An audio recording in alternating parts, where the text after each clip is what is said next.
Olá, meus irmãos, que a paz do Mestre Jesus se faça presente em nossas vidas. Meu nome é Neuza, sou do Grupo Fraternal Hilarion e hoje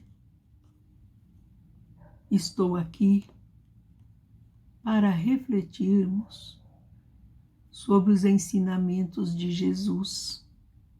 A lição de hoje está no capítulo 24 do Evangelho segundo o Espiritismo, o item 11 e 12. Eu vou ler o enunciado desta lição e, posteriormente, passamos às considerações. Vamos lá. Jesus, estando à mesa na casa deste homem, Mateus, vieram muitos publicanos e pessoas de má vida que se colocaram à mesa com Jesus e seus discípulos. E vendo isso, os fariseus disseram a seus discípulos: por que vosso mestre come com os publicanos e pessoas de má vida? Mas Jesus, os tendo escutado, lhes disse: os sãos não têm necessidade de médico, mas sim os enfermos. Está lá em Mateus 10 a 12, do capítulo 9. Vamos refletir sobre estas palavras de Jesus. Porque Jesus permitiu que os publicanos e as pessoas de má vida se achegassem a ele. É bom lembrar que os publicanos eram cobradores de impostos e estes não eram bem vistos aos olhos dos fariseus, que se julgavam superiores. Quando estas pessoas, publicanos e os demais, se aproximam do Mestre, não é para comer de sua refeição, mas sim para aprender de suas lições. Visto que eram pobres, deserdados, não aceitos no meio em que viviam, viram ali uma oportunidade de estar com Jesus. Sendo eles considerados pessoas de má vida, na verdade, eram desprezados pela função que exerciam. E isto acontece até hoje. Quantas pessoas são julgadas, punidas, mortas, em função da aparência que têm. Ouvimos isto quase que diariamente. E eu pergunto, o que será que o Mestre espera de nós em situações semelhantes a esta? Penso que ele espera que auxiliemos aqueles que passam por dificuldades. Um dos grandes ensinamentos de Jesus é a prática da caridade. Ajudar aqueles que necessitam é para Jesus a tônica de toda a sua vida, pois Jesus sempre auxiliou aqueles que necessitavam. E é isto que ele espera de cada um de nós. É isto que ele espera, que façamos pelo nosso semelhante aquilo que ele fez por nós. Jesus conhece as nossas verdadeiras intenções, como conhecia daqueles publicanos que se achegaram a ele. E como os acolheu, Jesus também nos acolhe, nos ama como somos, mas não passa a mão em nossas cabeças. como muitas vezes o fazemos em nome do amor que temos pelos nossos. Ao contrário, com todo o respeito que o Mestre tem por nós, ele mostra-nos que é o médico de nossas almas. Entretanto, o remédio por ele ensinado, o seu Evangelho, só surtirá efeito se aplicado, se vivenciado no dia a dia de nossas vidas, com humildade, com simplicidade, porém com muita firmeza. Jesus é o maior exemplo de humildade que nós conhecemos. Ele lava os pés dos seus discípulos e os beija com profundo respeito. Durante toda a sua vida, suas pregações, Jesus utilizava de um manto simples, de sandálias simples. Tinha seus cabelos jogados ao ombro, a sua barba dividida em V, como era as dos judeus da época. Ele não utilizava nenhum adorno, ele não utilizava nada que pudesse levar a uma ostentação. Jesus era simples, era amor, era verdade. Jesus é simples, Jesus é amor, Jesus é verdade. Porém, ele é firmeza.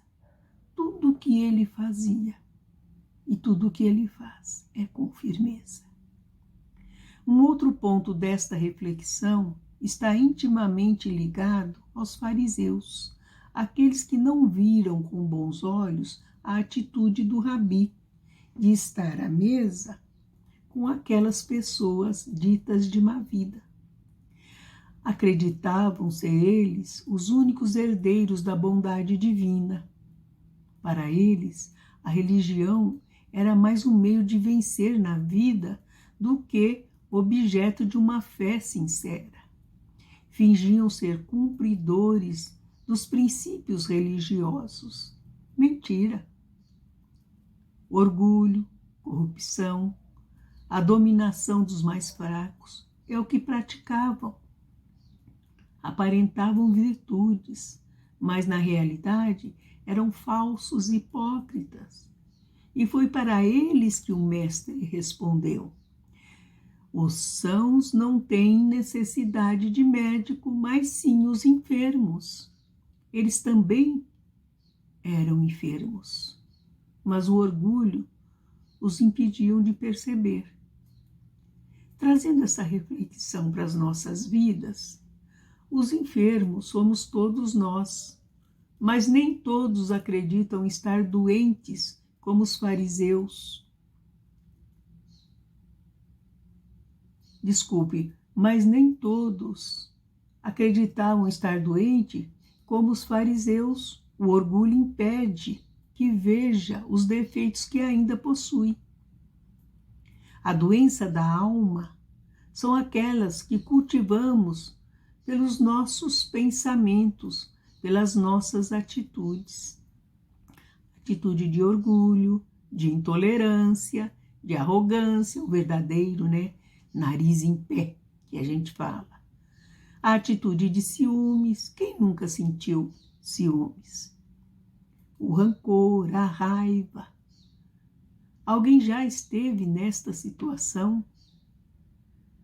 A situação da raiva? Meus queridos, quando ficamos muito tempo alimentando estes sentimentos, bloqueamos a nossa energia saudável, abrindo espaço para que as enfermidades se instalem. Vou tentar exemplificar. Determinada situação me levou a um sentimento de raiva muito intenso. Até aí tudo normal. Nós ainda possuímos a raiva. Somos espíritos imperfeitos. Então, grandes partes de sentimentos inferiores nós ainda os possuímos, em maior ou em menor quantidade, mas ainda o possuímos, né? Porém, é o que eu faço com esta situação é que vai dar o tom da conversa, isto é, se fico com raiva, mas consigo dominá-la, excelente, o sentimento pode ser ressignificado. Porém, se fico alimentando esta raiva, isto sim vai me levar ao desequilíbrio.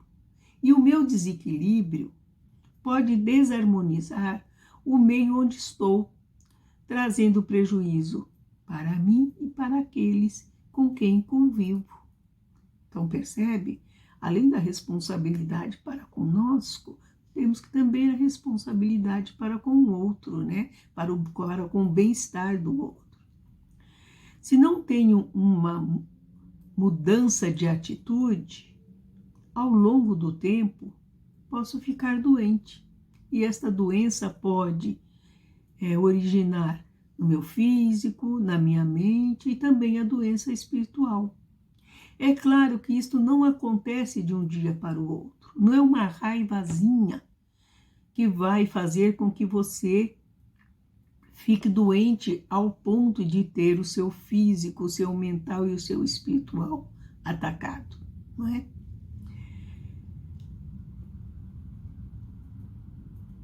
É importante, né? E daí vem a importância do autoconhecimento. Quando nos conhecemos, a possibilidade de controle das atitudes, do pensamento é maior. Daí a importância de analisarmos as nossas atitudes e com isto promover uma melhora nos nossos sentimentos. Quando consigo avaliar, analisar, passar em revista uma atitude, eu vou descobrindo o que me levou a ter aquela atitude. E com isso eu posso ir me educando para que não chegue a ser uma atitude repetitiva, ser uma atitude que poderá me trazer maior prejuízo, não é? Os meus sentimentos só vão melhorar se eu melhorar as minhas atitudes. E se eu melhorar as minhas atitudes, e se os meus sentimentos melhoram, as minhas atitudes também melhoram. Então, é uma situação de duas mãos. Se eu melhoro a atitude, sentimento melhora. Se eu melhoro o sentimento, a atitude melhora. Então, é aquela vigilância constante, né? De como nós procedemos. Muito bem. É importante lembrar que Jesus é o maior médico de almas que já se apresentou na Terra. E ele veio para a consolação de todos os necessitados. E o remédio que ele receita é o Evangelho. É o passo a passo do bem viver. É a ferramenta que possibilita a mudança de conduta. Mas para isto é preciso querer, como os publicanos, lembram? Eles se sentaram à mesa de Jesus porque eles queriam aprender, eles queriam se curar dos males de suas almas, né?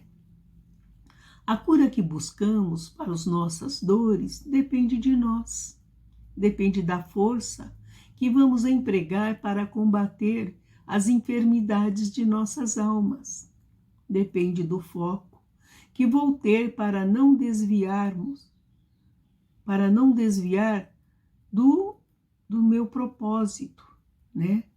Ou dos nossos propósitos. Depende da fé, que é a confiança no remédio, que é o Evangelho. É praticando os ensinos do Mestre que vamos promover a nossa cura. A vontade de melhorar é a luz que se acende na alma cansada de errar. E nós já cansamos de errar. Eu desejo que sim. Já acendemos a nossa luz, a luz da melhora. Para ilustrar um pouquinho mais esta fala, vou dividir com vocês a parábola do semeador. Gosto muito dos ensinamentos que esta parábola traz. A história fala de um semeador que deixou cair uma semente no caminho, em terreno rochoso, espinhoso, e ela se perdeu. Mas quando a semente caiu em terra boa, ela cresceu, multiplicou e deu uma farta colheita. O semeador é Jesus e a semente são os seus ensinamentos. O caminho rochoso refere-se àqueles que se faziam de surdos perante aos ensinamentos do Mestre, àqueles que ouviam, mas não praticavam. Porém, a boa terra, ou a terra boa, são aqueles que, despido da arrogância, do orgulho, se abriram aos ensinamentos do Mestre. Para estes, as sementes da palavra frutificaram. Portanto, meus irmãos, podemos concluir que a cura de nossos males provém da nossa força em vencer as tendências que nos trazem prejuízo. Jesus pode nos curar, sim, mas é preciso que queiramos esta cura. Nós somos os responsáveis por nossas escolhas. Jesus não abandona nunca nenhum dos seus. Somos as ovelhas do seu rebanho. E para concluir, eu trago para nós um poema de Maria Dolores que se intitula Vacina. Diz o seguinte: não esperes por fortuna para ajudar a quem chora. Estende o apoio da hora que possa movimentar. Para o irmão que necessita, migalha do que te reste é bênção que se reveste de regozijo invulgar. Talvez não saibas ainda que a criança desvalida, sem proteção para a vida, não conhece estrada sã.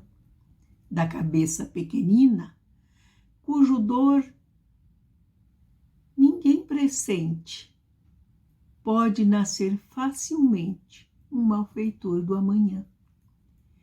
Meus amigos alegam, seguindo estranha cartilha, que amparo aos outros humilha, sem justo apoio a ninguém. Mas ignoram que o ouvido, as dores da vida alheia, é mal que surge e se ateia, ferindo a força do bem.